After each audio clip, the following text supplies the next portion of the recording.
শুনেন, একটা মেয়েকে, আপনি যে মেয়েটাকে বিয়ে করে আসছেন, এই মেয়েটা কি বাতাসে বড় হয়ে গেছে?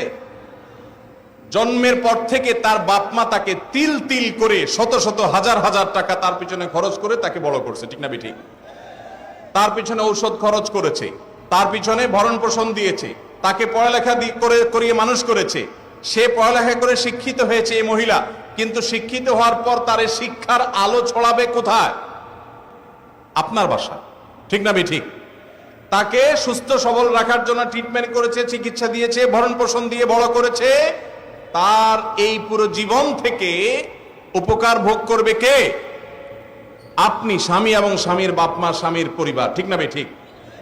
তাহলে উচিত তো হলো জামাই বাবাজি, শ্বশুর শাশুড়ির কাছে যাওয়া, বেআই বেআইন সাহেব অর্থাৎ ছেলের বাপ মা মেয়ের বাপ মার কাছে যায় পায়ের কাছে দুজনে হয়ে বসে বলা, বেআইন সাহেব, বেআই সাহেব, আপনার মেয়েকে জন্ম থেকে বিয়ে দেওয়া পর্যন্ত যত লাখ টাকা খরচ করছেন, যত কষ্ট করছেন আপনি, গাছ রোপণ করলেন আপনি, বড় করলেন আপনি, গোড়ায় পানি দিলেন আপনি, আর ফলটা পুরাটাই সারা জীবন ভোগ করব আমরা। আমাদের তো কৃতজ্ঞতা থাকা উচিত।